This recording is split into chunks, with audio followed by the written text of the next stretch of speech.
Hello. Today we'll be talking about a film near and dear to my soul, Land of the Lost, the 2009 film starring Will Ferrell, Danny McBride and Anna Ferrell. After today, you'll never forget this movie. Holly. Yes. The film is loosely based on the TV show of the same name from the 1970s. As you might have guessed, it is a Will Ferrell comedy, and I'm pretty sure we all love him, don't we? Captain Kirk's nipples.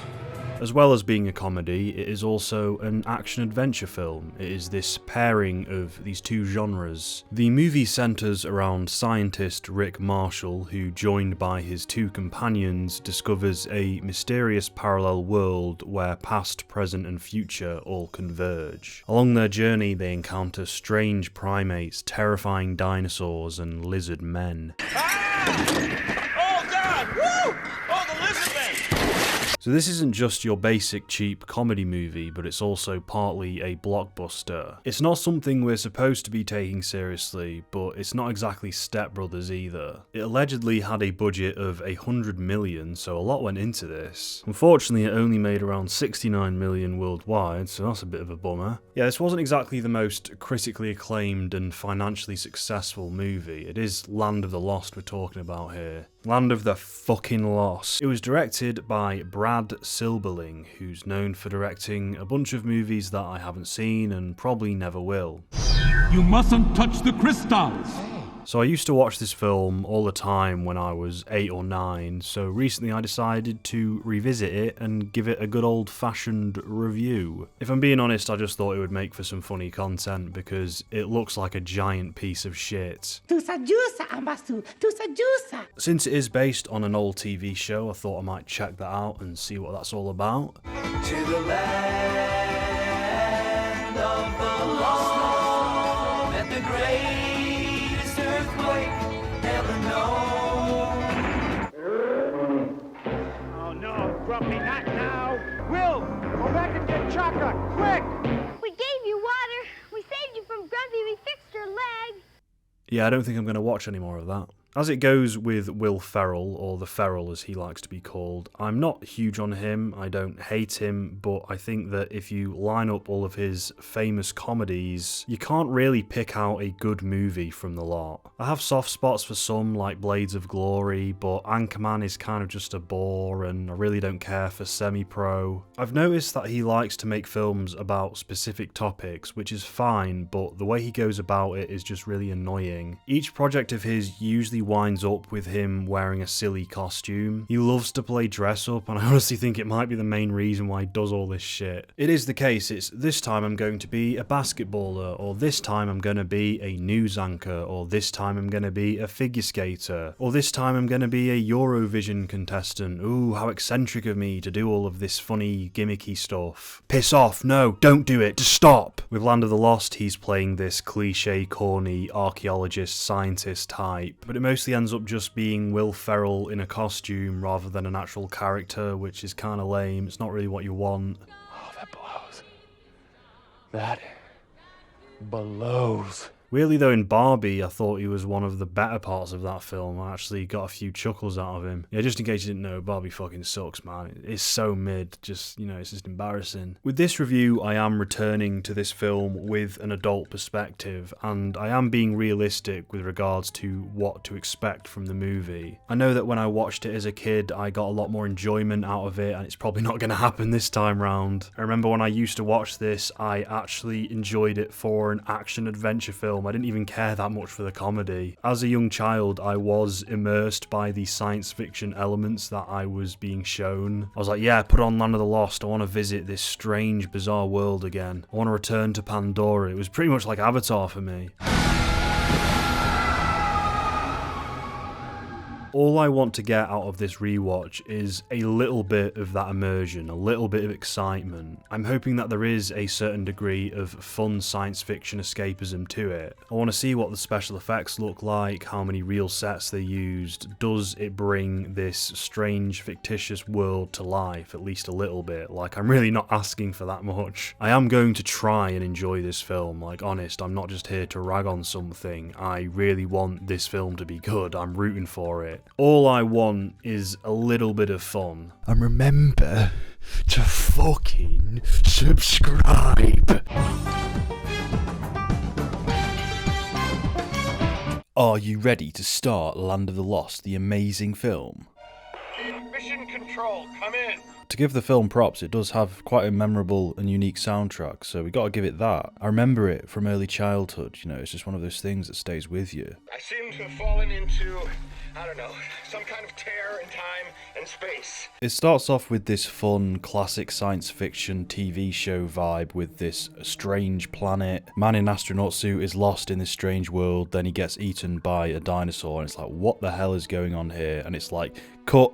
That's the teaser, like the teaser of the episode. I am expecting this film to be this tacky comedy adventure hybrid where the adventure aspects are really cheap and like the terrible production value and the comedy is just crass. But I will say I do like the look of this film so far. It's kind of cool. It's like captures the childhood imagination of like a strange world. Where the hell are we? I like, you know, all these twigs and stuff, all these strange trees and the blue lighting. It's actually quite effective. It's like more expressive than most films today. I really like it. It's just like a really nice looking soundstage. I mean, it's a really nice looking setting.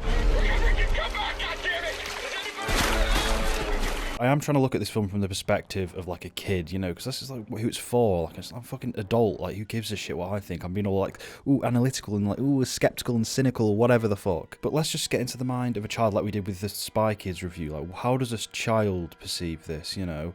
And if I was a kid, this fucking shot right here with the three moons is like, it stimulates the imagination. I do genuinely like think that's a kind of a cool shot, you know. While we're here, we might as well be positive. It's really fitting how like the Universal logo comes in. It's like this space backdrop as well, and then this other Relativity Media logo also fits in with like the theme of the film as well.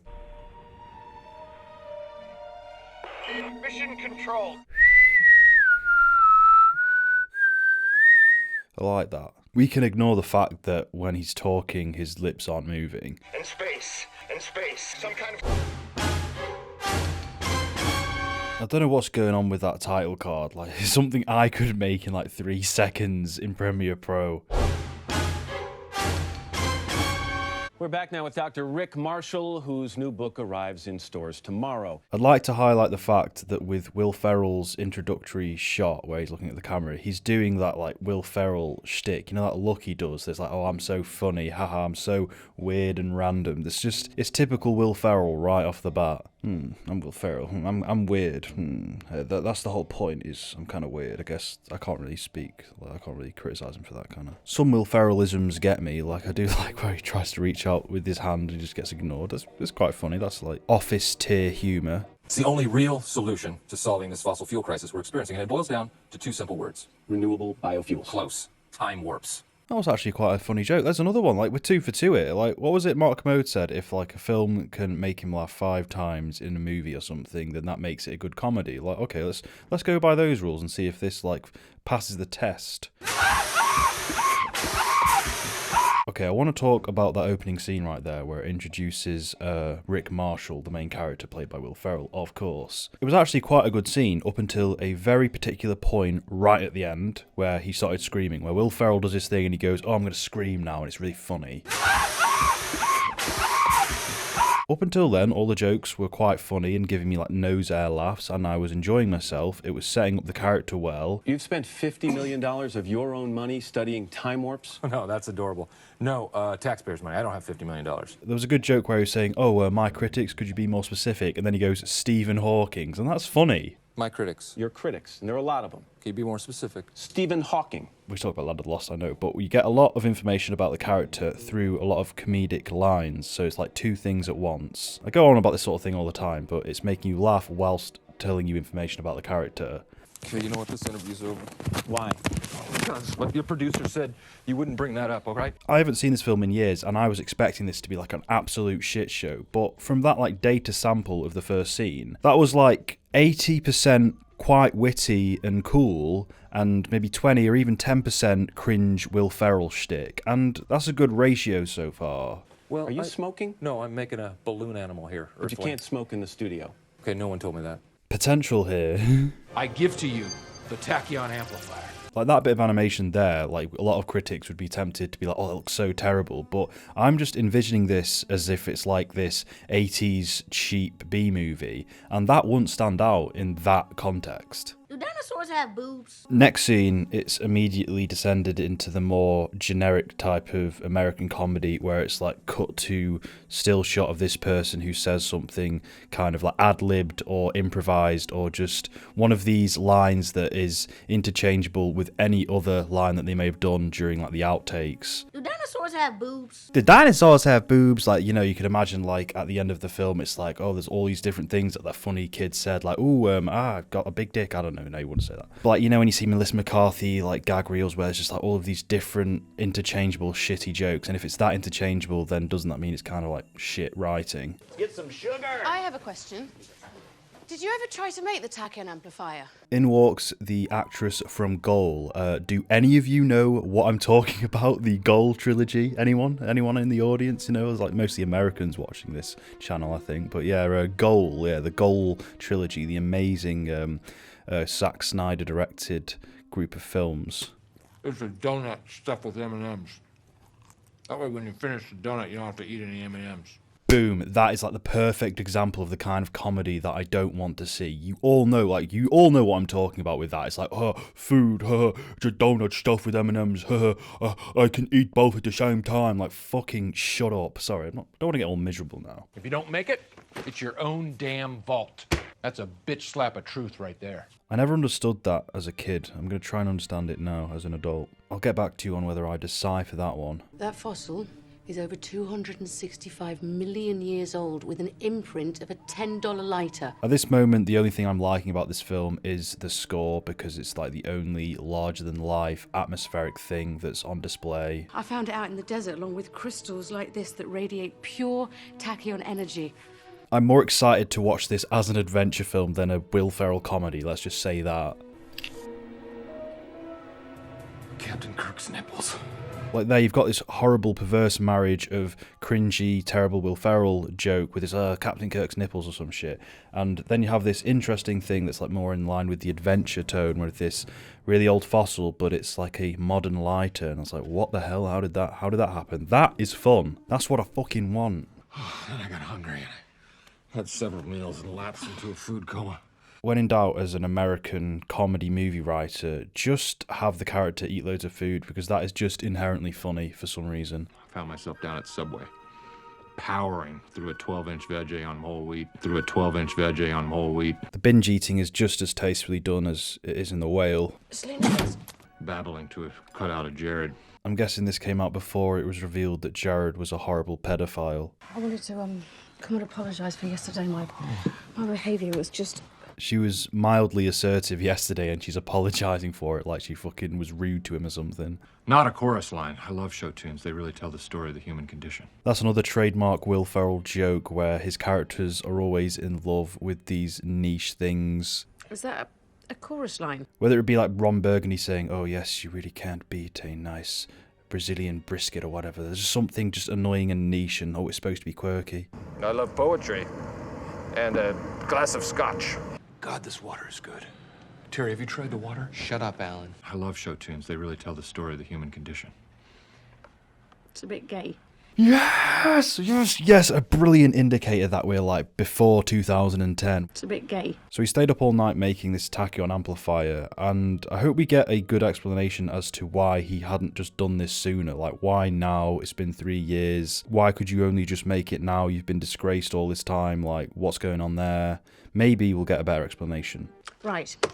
Dr. Marshall, you're going to stop selling yourself short. We're on the verge of major discovery now. Major discovery. This woman's just come in and we've gotten all this exposition as to why she thinks Rick Marshall is so great, but I just don't buy it. Like, we need more. Sorry, I'm Holly Cantrell. I studied all your work at Cambridge. I think you're brilliant. Like, she just comes in and says, oh, I think you're brilliant, and we're supposed to just roll with that. Like, okay. Her character comes across all the more kooky because of this. Like, what is driving you to do this? Like, to follow this man along with all this weird science shit? You finished the tachyon amplifier! I failed to mention this before, but this film actually has an ace up its sleeve. It has one thing going for it that could save it. And that thing is Danny McBride.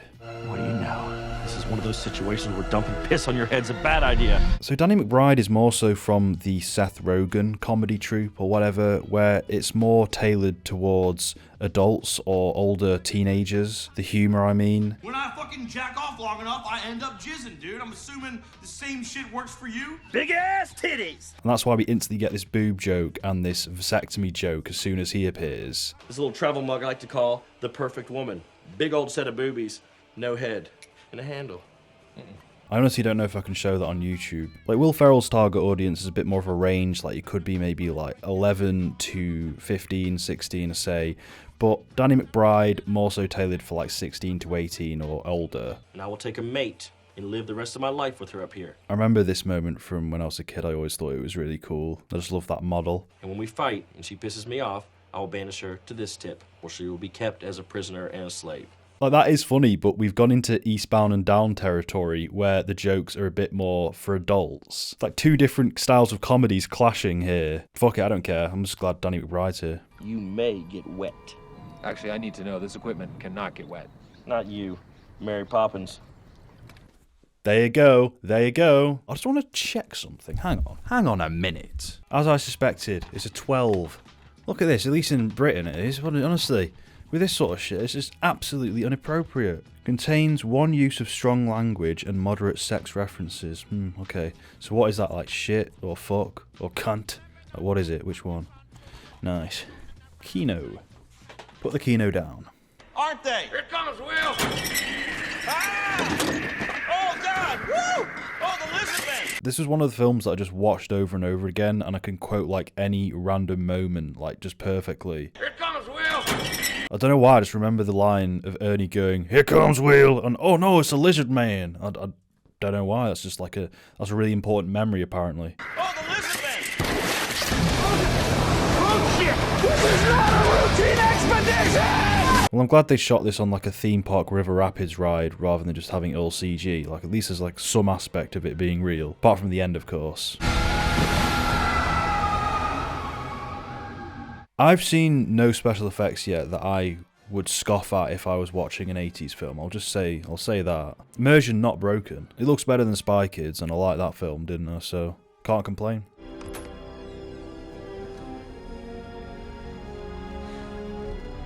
You see, stuff like that, like, it's a cool visual and whatever, cool reveal, but like, she's fucking, is she dumb? Like, is she like cooped out of her brain? Past, present, and future all mashed up together. How the hell did this happen? My tachyon amplifier, that's how it happened! I do like this dynamic with them trying to document it and Will Ferrell being all serious and like profound and being like, "Oh yes, I don't know," and then fucking Danny McBride in the background like, "What the fuck's going on?" Are you rolling? That was a Viking ship and a Cessna! Shut up! Just shut up! Shut up, just shut up! And like fucking Danny McBride's like freaking out going, "There's a fucking Viking ship over there."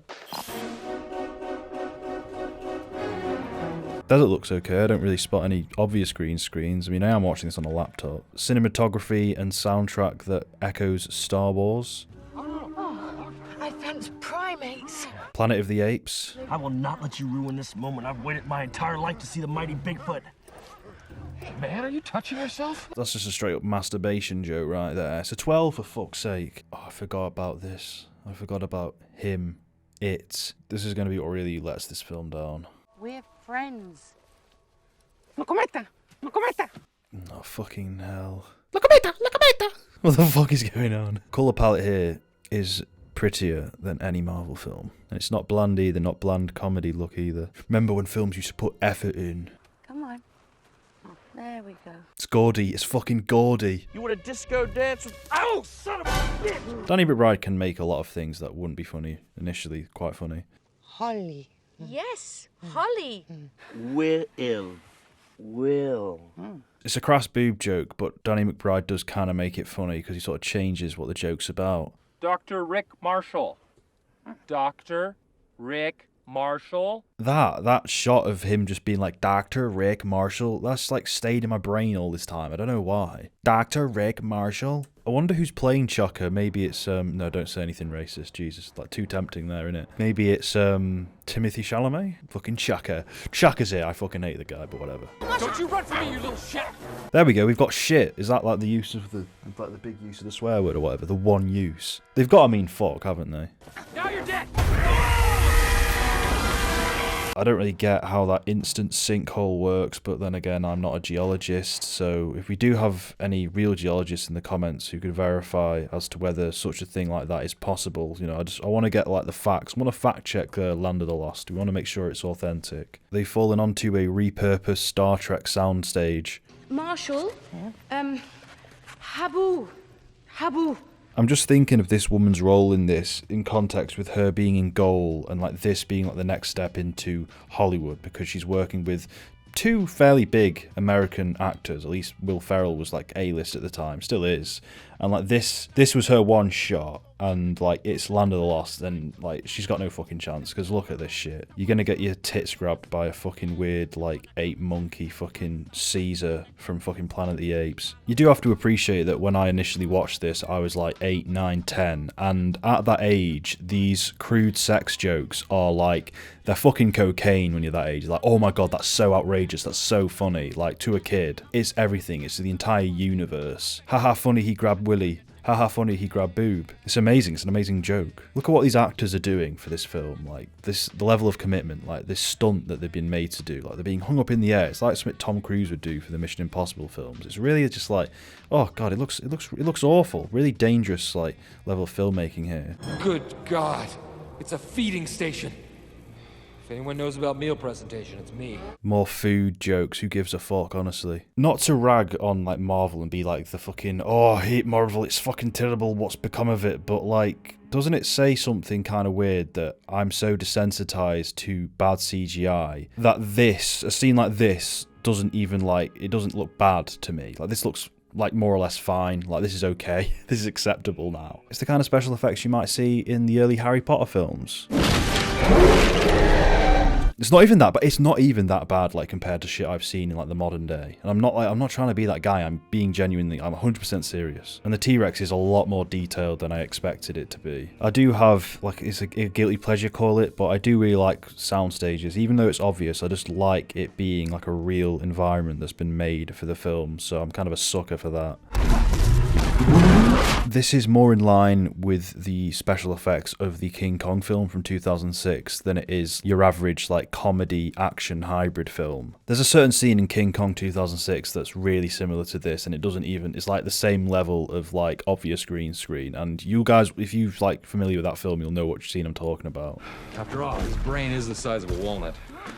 Sure, his sense of smell may be acute, but eyesight... And here's another reoccurring aspect of this film that I don't quite get, and never did get when I was watching it as a kid, really. It's that the T-Rex can understand English, like, perfectly. Like, the joke is, oh, everyone thinks that T-Rexes are really dumb and have, like, a tiny brain, when in this film, like, the subversion is, no, it's really intelligent, at least this one is. But just because you're an intelligent animal doesn't mean that you can understand the language of an entirely separate species. Why am I doing, like, this CinemaSins Mauler analysis of this fucking Land of the Lost film? Land of the Soundstage. Like, the T-Rex is so smart that he has a personal vendetta against Rick Marshall. He's watching you. He's looking at everyone. No, I'm certain he's looking at you. I think that's what we should call him. Grumpy. Grumpy. Oh, God. We're screwed. Choco Hump. Best joke of the movie. Look, I think the PhD after my name means I know a little something about dinosaurs. The interesting thing about Will Ferrell is I don't hate him like a lot of people do, because there is, like, a range of good and bad. I don't really think he's made a particularly good film ever, but in terms of his actual comedy, there's, like, some jokes are good, like some jokes that are, like, more in a sort of, I don't know, clever, awkward vein, maybe kind of Ricky Gervais-esque, I don't know. They're good and they're, like, well done, and he's good at that, and he's good at doing, like, that performance of this awkward, atypical guy. But it's just these other things where he's, like, screaming and talking in these high-pitched voices, or getting hurt, and that's the joke. Don't you stick that knife in your leg.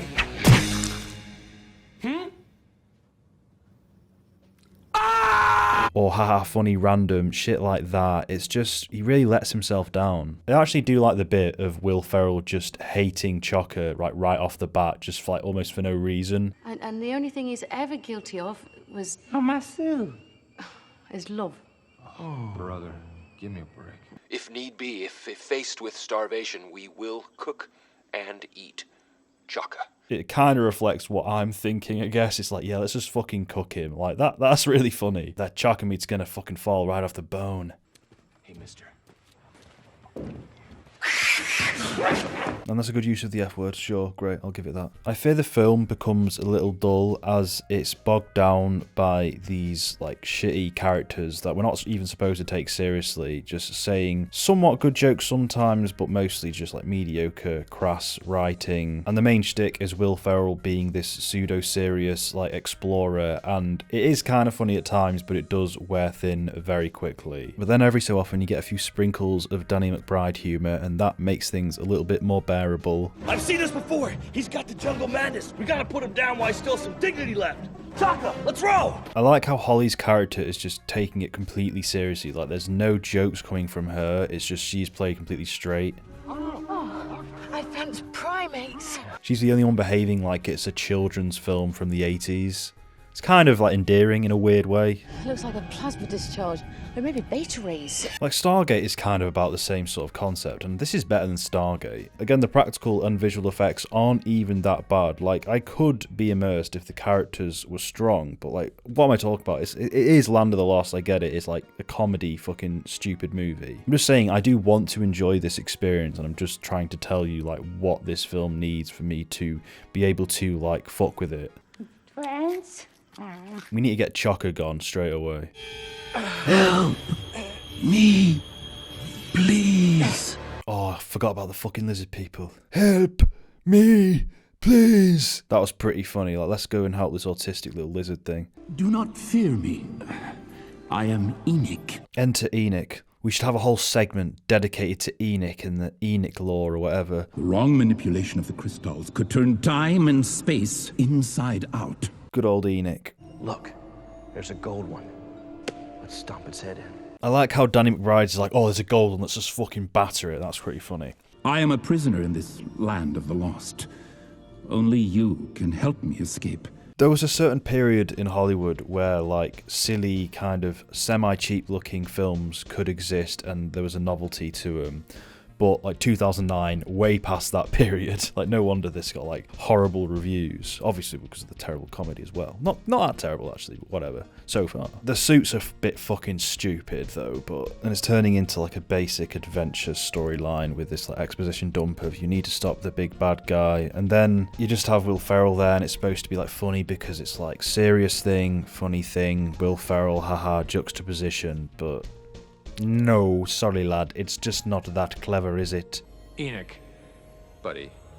Anything that takes itself seriously is funny to me, so like this guy is funnier. Like, I don't even know if this is supposed to be funny when he's just doing exposition, like you mustn't touch the crystals and shit, but that is funnier than anything Will Ferrell is doing when he's trying to be funny. I have summoned you here specifically to help me stop an evil madman who has already conquered my world. You always love someone hamming it up and being really overdramatic in this stupid suit who's just like, the time and space is in jeopardy. That's probably why I find Holly kind of funny and charming, because she's taking it seriously. It's the Leslie Nielsen effect where taking it completely seriously, playing it completely straight is funnier. And much like Airplane, this film is trying to be a spoof of a certain genre film, and it could be like doing what Airplane does, like doing all these clever things. Airplane makes fun of all of these heightened, overdramatic plot beats from these like disaster films, but every character in the world of Airplane thinks it's serious, and it's just like going so over the top where it's a joke, and it never tells the audience that it's a joke. It's not that obvious. I mean, it is, but it's overt, but it's well crafted, well delivered. The jokes aren't ultra specific to the time period either. They're quite timeless, most of them are, but this is like, oh man, I went down to Subway today. Oh, what about those chorizo tacos or whatever the fuck? Chorizo tacos. Are you saying chorizo tacos? I was bored until Enoch showed up, and now I'm like completely 100% invested again. His name is the Zarn.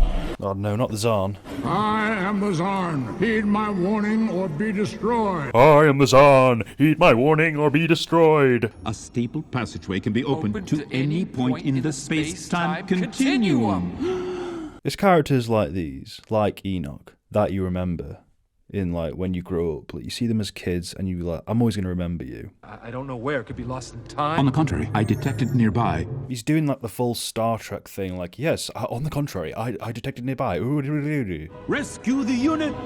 Verse. What was that? Was that just the actor inside the suit going, okay, I've done the line now, but what the fuck are we doing? I never understood why he went, rescue the unit verse? Like, why the pause? Like, did he forget his line, or was it just like a weird way of talking from Enoch? Like, is that just the way he speaks? Is that part of the lore? The unit verse. I don't really care for the scenes that are all comedy and not much adventure, where it just slows down so that the comedians can just have a skit that doesn't land. I much prefer the film when it is trying to lean into the cheesy, classic adventure kind of thing. Despite the fact that the special effects at most times can't keep up, I still just like that. Like, there's this one scene where they go to this desert and it's a cool backdrop because it's all of these artifacts from our world from different time periods that have fallen into the land of the lost over the years, and it's like this weird fun mishmash of different things from different time periods. Later they're celebrating and they go find this swimming pool, and it's just another nice fun detail. It's the stuff that gets your imagination going as a kid, like all of the implications of this concept, like all of the cool things you could do and see. When I was a kid, I always really liked this bit because it like implied that aliens existed in like our world, in our universe, and it just fallen into this one, and it's like really cool. It's a really nice little Easter egg, like in Rockstar games or something. I am always trying to enjoy these scenes on an adventure spectacle level, but it is made quite difficult because of the presence of these characters again that are just taking the piss. And when I say taking the piss, it's not in any fun way. I mean, apart from Danny McBride, who comes out with a few funny lines, but they just don't feel like part of the world. It takes me out to see Will Ferrell just there making Will Ferrell jokes in the middle of all this. I look at this character and I just see Will Ferrell up to his usual shit. It's not like having Sam Neill there, is it? Point is, you are alive when they start to eat you. God, I hope I get it. I hope I get it. How many people does he need? I know I'm not supposed to be taking this film seriously, like, at all, really, but, like, come on, like, they're fucking standing, like, right by some fucking killer fucking dinosaurs, and they just come from behind them, and they're just not moving, they're not freaked out. Like, this is fucking stupid. This is really stupid. So a bunch of what I assume to be velociraptors come and rip the arm off this ice cream man, and it's quite gory. Oh god, that's going on the kill count. Fucking hell, that was brutal. Okay, there's been a few jokes in this scene that have worked, and I think I know why. It's because they aren't specific to Will Ferrell's style of comedy. So there's one where he's running in serpentine patterns to get away from the T-Rex, and he's like, oh yeah, you gotta do this because they can't comprehend this, it confuses them, and then it just goes, what the fuck are you doing? And it just gets him, and it's just like him being an idiot, basically. But it's more like a visual joke, it's funny. It's just a stupid professor being a fucking idiot, and that's like a good joke to have in one of these spoof films. And then you have another non-Will Ferrell specific joke where he like pretends to be a mannequin and he thinks that'll work, and he's just nonchalantly there, and he just fucking like, it just doesn't work either. I'm just trying to like highlight what makes a good joke and what makes a bad joke, at least for me. This is one of those situations where dumping piss on your head's a bad idea. This has probably passed the 5 funny jokes test, but like really it doesn't, like that's nothing. 5 funny jokes is fucking nothing. That's not that many jokes. Like okay, sure, it's beating it, but it doesn't mean it's a good comedy.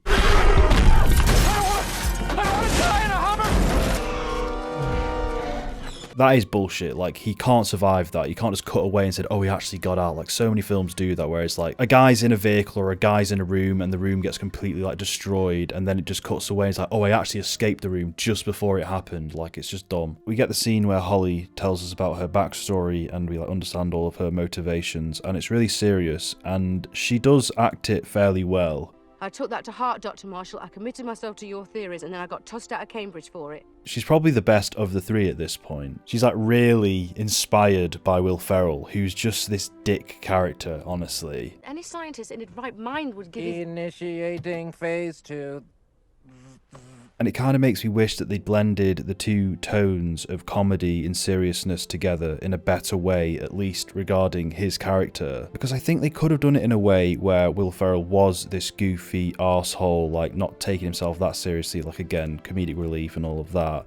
But there was also a certain degree of integrity there, like you could take him seriously as a action main character hero. I do think it is possible to balance those 2 things together in a certain way, but you have to be a really talented filmmaker to do that, and I don't really think anyone working on this was of that level. But what results is we just have this unlikable dick that, like, I don't care about this guy's story. Marshall,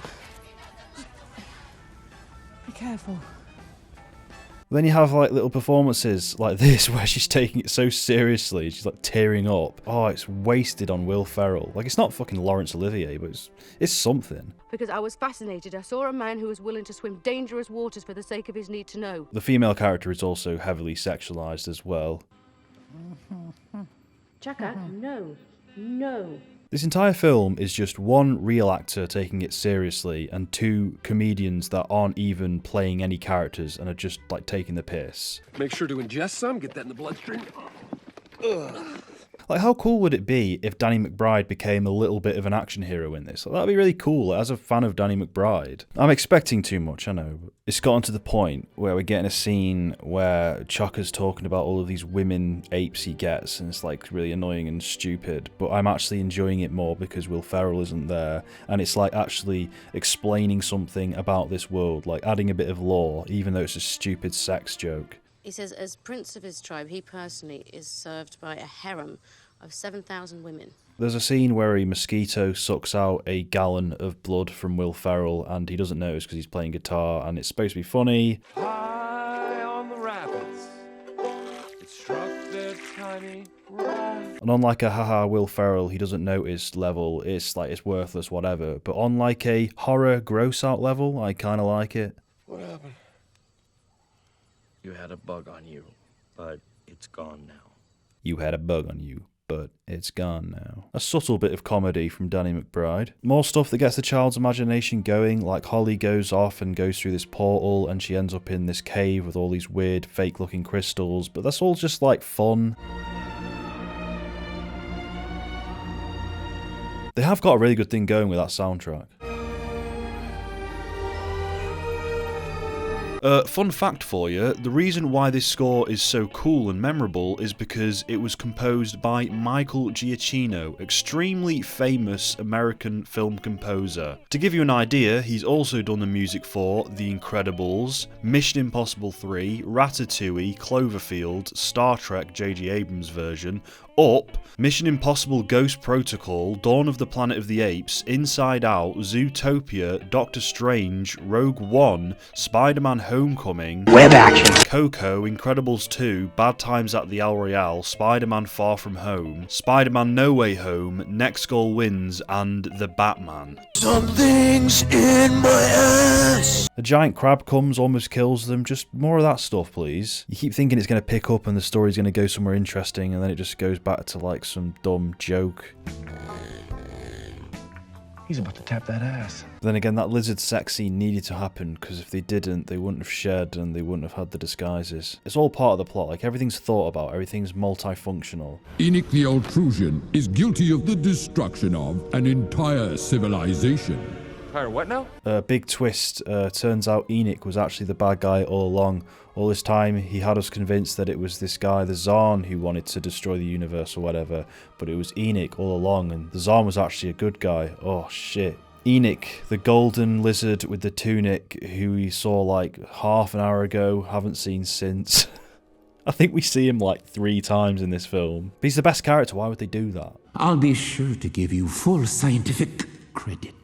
I gotta say, I know the special effects are kind of better than Spy Kids, but this overall is not a superior film to Spy Kids, because Spy Kids has a lot of charm.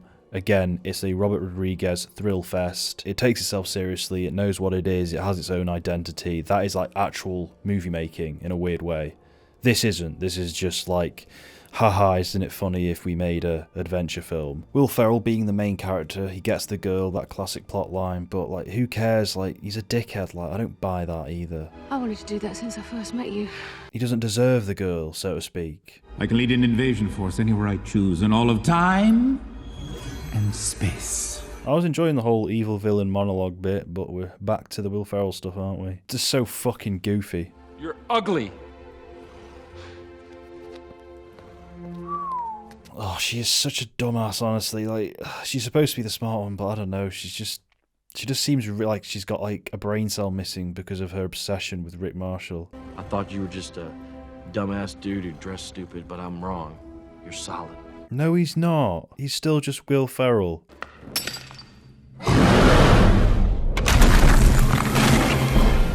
It all ties together perfectly. It's like Inception or whichever fucking smart film you want to use. Because if you don't make it, It's your own damn fault. Oh, this is so retarded. Like, it's a stupid film, but the filmmakers have made sure to properly establish this whole, if you don't make it, it's your own damn vault, like, narrative thread. Like, they had it introduced in the beginning, they reminded us about it in the middle section. Once again, it's my own damn vault. You mean fault? No, I actually mean vault. And now it's going to play into the climax of the film. It's going to be like an amazing triumphant bit or whatever. That was apparently just such a vital part of the story. because if you don't make it, It's your own damn fault. Of all things, Will Ferrell gets his fake-out death. It's the classic death and rebirth storyline that's been about since the times of Christ. So this film is now just as profound as the Bible, you could say. He's eaten by a dinosaur, then he poops him out, and then they're friends, and then he comes back and he's in charge of the dinosaur and he kills all the lizards, and it's so epic. So now we've moved on to the next scene after the dinosaur fight one. Now it's two different locations here, but it's the exact same set, and the sets look very similar to each other. And even as a kid I noticed this, like they've just moved out of that set and then gone back, but it's slightly different because like now all the lizard people are here and it's another confrontation. Like they were just all stood here anyway, weren't they? Like it looks like the exact same place. It's the same set. Bro, did you see that, man? Like you can't deny that was great.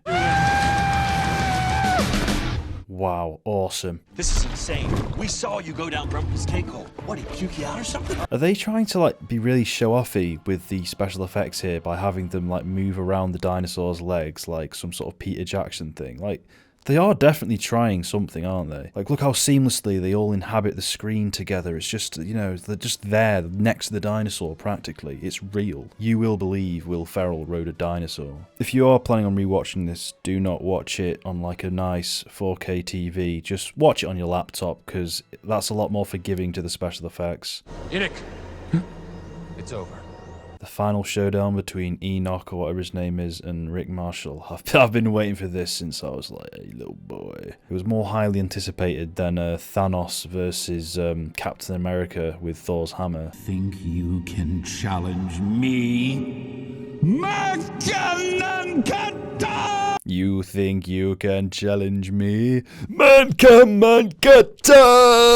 Just starts kicking the shit out of this golden virgin. The music in this scene, like the action fight music kind of thing, like the that has like stayed with me like all this time. Like every time I'm in like a intense situation, or maybe like I'm envisioning a fight happening in like kind of my mind, I always think of the it's like it's been there the whole time. I've been talking to my man Chaka. He pitches a pretty good world. This is the best part of the movie because Danny McBride decides to stay behind, and that means that he's there forever because the doorway's going to close and it's not going to be able to be opened again. And it's just like a really touching moment because his life back on Earth is just shit. Like he runs that crappy park or whatever it is, and he never will achieve his goal of running that casino, but here he might like live out an amazing life. This could be a fresh start for me. Now make some new friends. I could be somebody. No, this stuck with me, this bit. Like, holy shit, he's staying behind. Like, you know, it's a big decision. This is me being serious now. Like, I wish that this character arc was something I could take more seriously. I wish there were more seeds planted earlier or throughout the film where Danny was like looking around like going, holy shit, this is amazing. Like a bit more dialogue or just a bit more of some visual cues maybe. Of just him being amazed and having this life-changing experience from this wonderful place. But no, it only just comes in right at the end. I know he hears like the stories of the women from Chaka, but I wanted a bit more than that. Like, come on, I really want this just character arc to just hit right in the feels, man.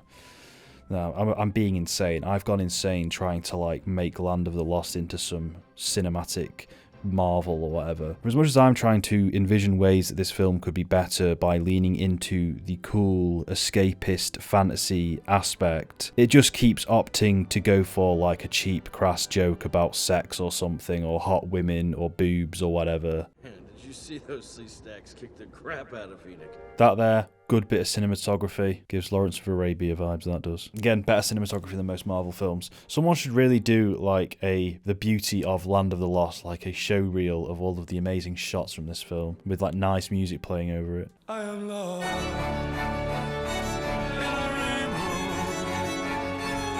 Danny McBride does go back to Chaka's home, like his big village, his big tribe, and he gets to see the women there. The joke is that the women of Chaka's species resemble really attractive human women, and that's like, Danny McBride's really happy with that. Hey, you're back there too. Okay. This was definitely a good choice. I remember when I was a kid, I was watching this with a friend who was like the same age, and he really wanted to see the tits, so he kept like, we were like pausing to see if we could like get a glimpse of the breasts, of the nipple. It was really cool and Sigma of us to do that. You might think it's over, but no, there's a post-credit scene. I remember it was one of the first films to ever have a post-credit scene. No, it wasn't, but the end credit sequence is actually cooler than the entire film. I don't know why it's showing off all of these mountains. Like, we didn't really get a big mountain scene in the film. That's fucking bollocks, isn't it?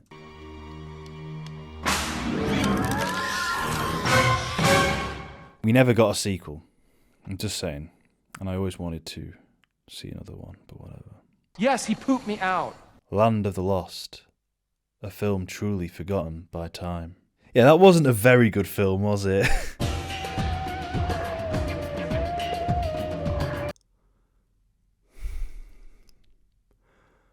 Where were you on 9/11? Now, I'll do you one better. Where were you when they made Land of the Lost? Here we are at the end of the road. What a day, eh? To be a bit more serious, this film is far from good. It's even below mediocre. If the only positives I can think of are a few good jokes and alright looking special effects at times, then I think we've got a problem. The experience of watching this film goes like so. You are initially intrigued at the concept of this shitty, stupid adventure film with Will Ferrell, solely on a lol, how stupid and wacky is this gonna be kind of level. You watch the first half hour or so and maybe you enjoy it for the silly but ambitious special effects and the light world building, but then unfortunately your interest starts to wane as the film doesn't really have anything else on offer other than that initial gimmicky idea. That novelty of the goofy, shy, so bad it's good movie wears off quite quickly. I did like the lizards, like give me more of that goofy world building shit, but it didn't do that. I genuinely liked the cinematography, like it wasn't amazing, but there were some nice looking shots in here. It's also just very visually similar to Nope, which is quite a bizarre thing, mainly with regards to the colour palette. It just looks like Nope. It looks like Nope. Again, the score's really cool. The concept is something that I actually really like too, like parallel dimensions isn't something that gets tackled a lot in media, I found. A world that exists outside of space and time, it's really cool, I just wish they'd done more with it. It's odd because there are just enough components in this to make me believe that this could have been a good escapist film if they just committed to that tone, but instead it gets taken over by a bland Will Ferrell film and bogged down in stupid sex jokes. If I were to rate this film out of 10, I guess I give it a 3. I wouldn't really recommend it to anyone, or maybe watch it drunk or high or something, that might work. Holly? Chaka? Will.